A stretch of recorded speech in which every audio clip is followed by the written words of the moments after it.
Yo, welcome to NS9LIVE. This is our second NS9LIVE of the week.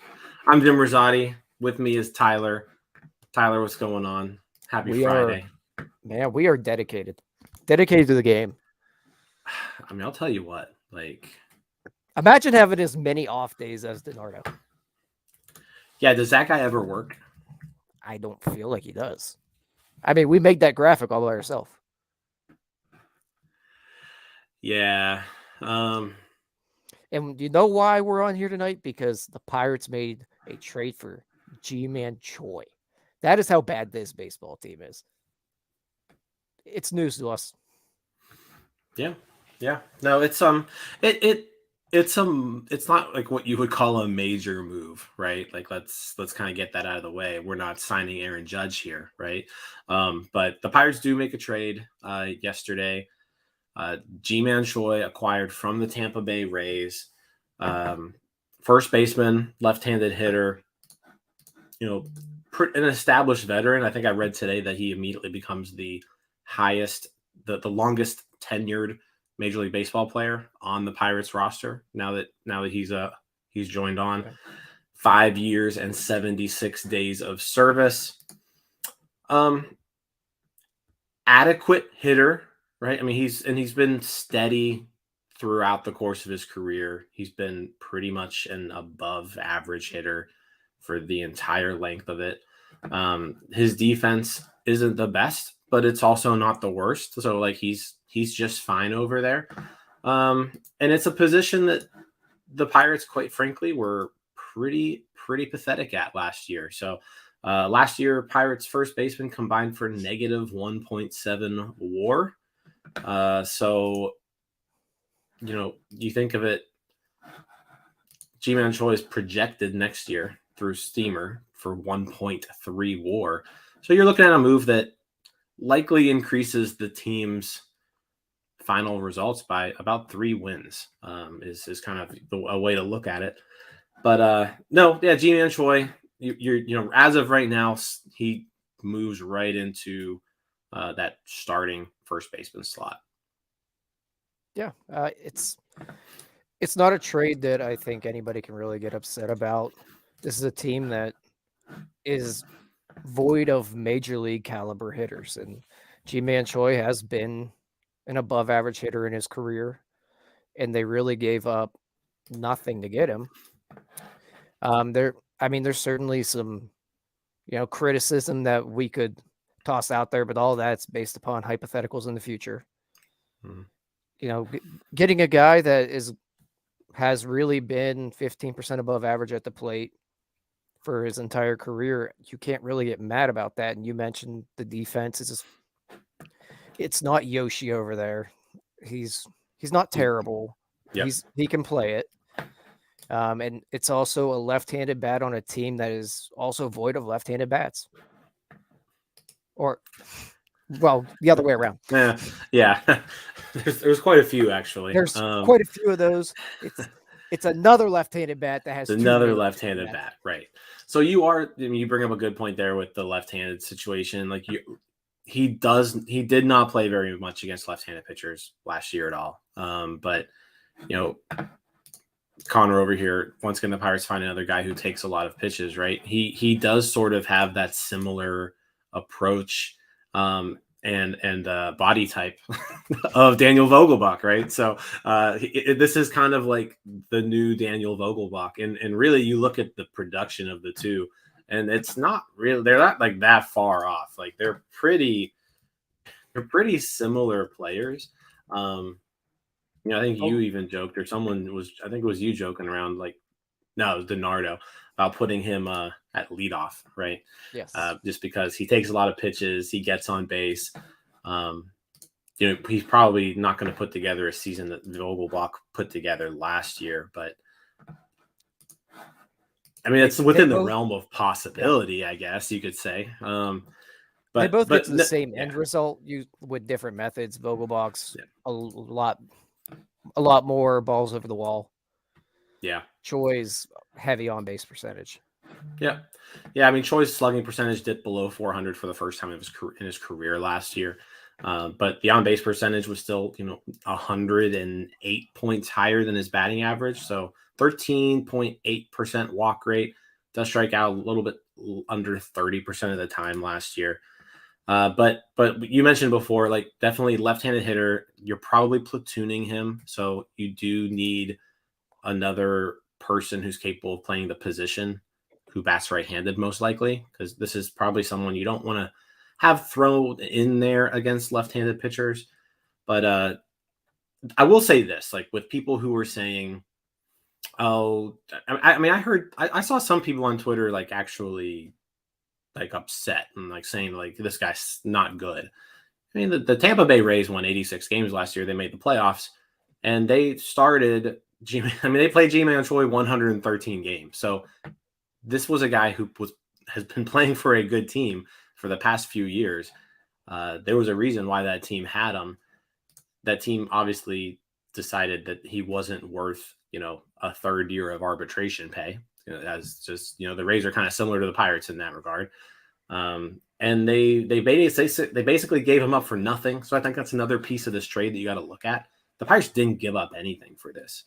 Yeah, we got 1 year of him, but the Pirates traded a 24-year-old relief pitcher in low A ball who had a 6.27 ERA last year. So they didn't give up anything. Like, they really didn't give up anything at all. And did he just have Tommy John? He had Tommy John, I think, the year before. The year before? Okay. Yeah. But he's pretty much coming off Tommy John. Yeah, he threw 18 innings last year. And they were all towards the end of the year. Yeah. Well, they were spread out, but yeah, May through September.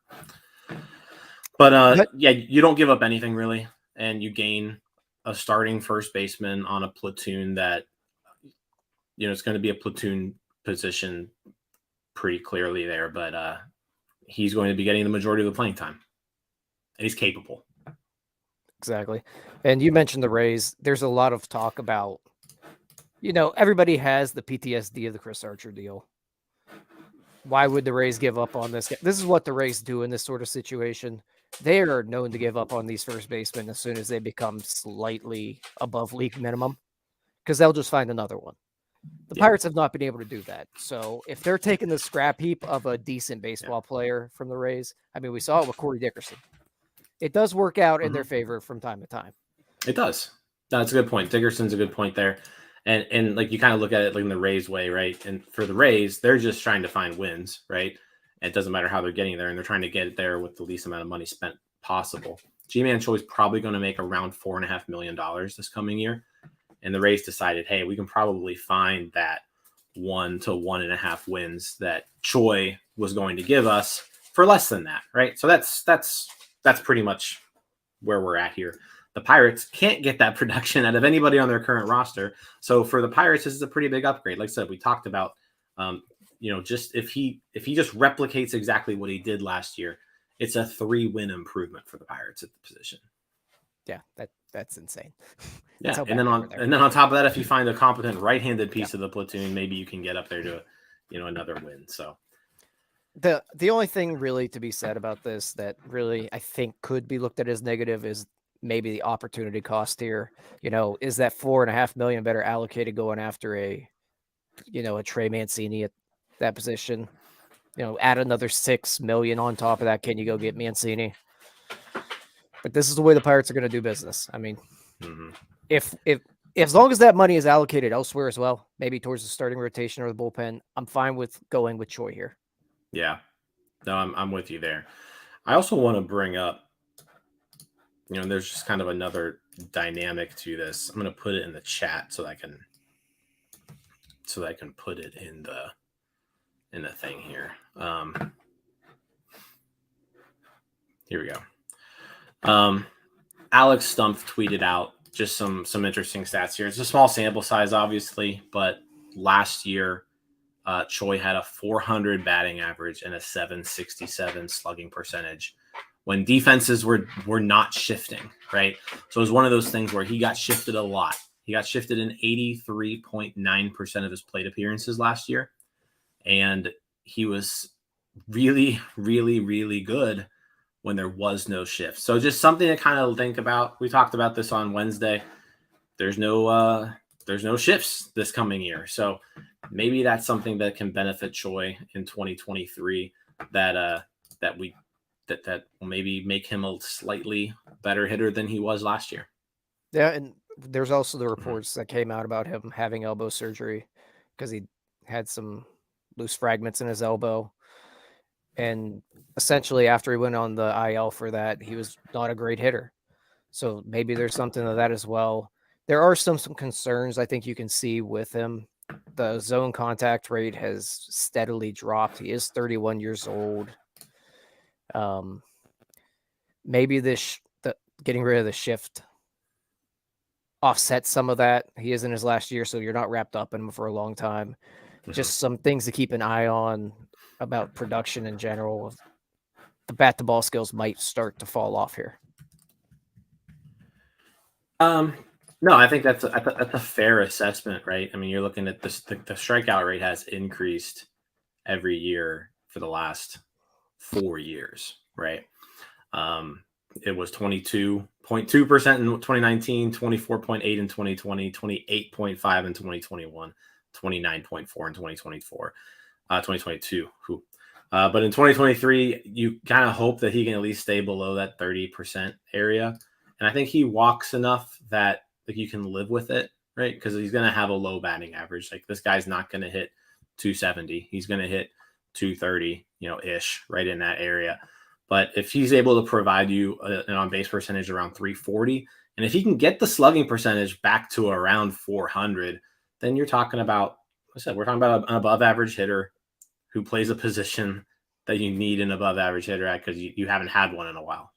Yeah, and the other part of it, I think his expected weighted on-base average was far above what he actually produced last year. Maybe you can attribute some of that to the shift. I think it was 337 expected. He was somewhere around 322. No, good point there. So expected definitely higher. Yeah, I don't think there's any reason to. I think you mentioned there's no reason to not like this. Like, there's no reason to get all excited about it. But this is an improvement. It's a proven player. It's a proven hitter. As long as he doesn't completely fall off a cliff, which there hasn't been a sign of that. Like, you look at how he's progressed throughout his course of his career, and there's no cliff, it looks like. And it's only 1 year. So if that was 2020. Yeah. So I think yeah. So I think we're okay here. And I think we're looking at, I mean, this will be a first baseman, and maybe you can capitalize on him kind of bouncing back and having a really good year, and not a really good year, but I mean, this is someone that you could also deal at the trade deadline. Yeah, it is. And it's also, you mentioned bouncing back, but it's not a guy that is a reclamation type of guy. It's not Yoshi that you're hoping can really turn around. Like, he just turned his career around on that 2 months. This guy has been a really good major league. I mean, he's been a good major leaguer his entire career. And he's joining a team that had, 3 guys hit above 100 WRC plus last year, maybe? Yeah, it was not good. It was not good. So the Pirates do not have major league hitters. No, I mean, you look at it. So last year he had a 115 weighted runs created plus. So while you're talking, I'll look up, see how many Pirates did that. I would guess Neil Cruz, Brian Reynolds, and I don't have the third one. So I'm just going to go with hitters who had at least 419 plate appearances. Yeah, they might have had 2. So let's go with 400. Brian Reynolds, that was it. O'Neal. Oh, I guess when you add in the plate appearances, O'Neal Cruz is out. O'Neal Cruz is out.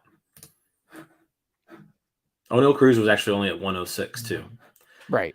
So if we go all the way down to say 200 plate appearances and up, It's Dan Vogelbach, O'Neal Cruz, and Brian Reynolds probably.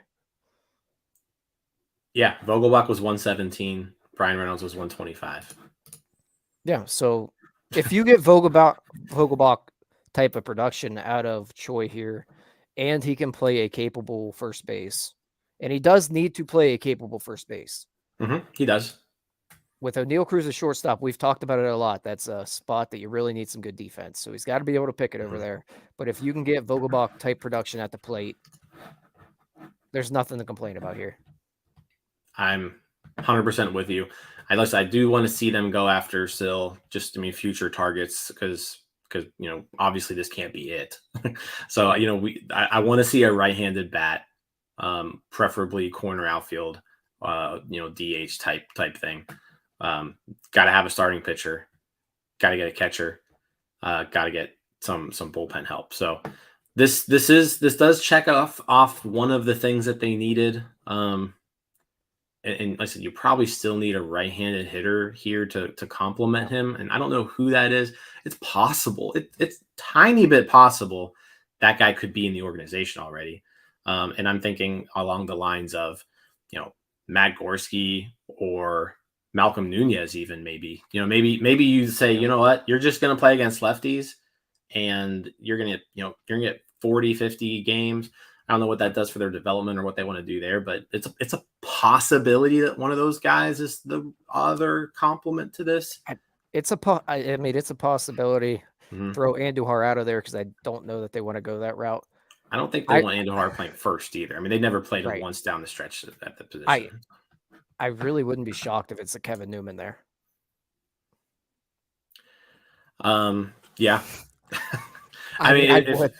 But you look at Kevin Newman's career numbers against lefties, and they're good. So if there's a left-handed pitcher starting against the Pirates in 2023, and Kevin Newman is on this roster, which I'm going to assume he's going to be, then Kevin Newman's probably in the lineup somewhere.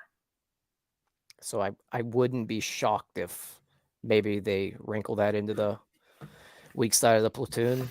I mean, right-handed bats are cheap. I mean, they could just go after a bench bat that can play first in the corner and go that route, but it's not as big of a need as some of the others, and you can get by with some cheaper options on that side of the platoon.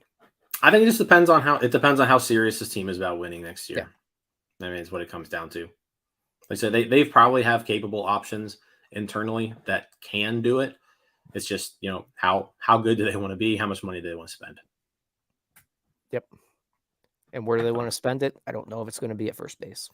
Yeah, especially since we're seeing them linked to, I mean, we're seeing Minaya, being thrown out there. And so I don't know how that'll go, but no, that'll be interesting. So I said, this is the first real big offensive, big move we've seen this off season. So we wanted to hop on it and just give it a little bit of airtime. But I mean, I think we pretty much said everything we want to say about Choi. So we didn't really want this to be too long, but just something to talk about him a little bit. But yeah, I mean, you got anything to add? No, as we mentioned, both of us, you really can't get mad about this type of move. We can get mad about the rest of the offseason. I'm sure we will. One move that, it doesn't move the needle much, but it's a very necessary move. Yeah. And I think it just kind of goes back to the team got better. Like this move made the team better. Did it make the team better as we would maybe want them to get in this position? Probably not. But I think, I was even talking a while, if they can get like 2 WAR out of that first base position, we're talking about a pretty big improvement. And this is a step to getting to that point. Yeah. So. All right.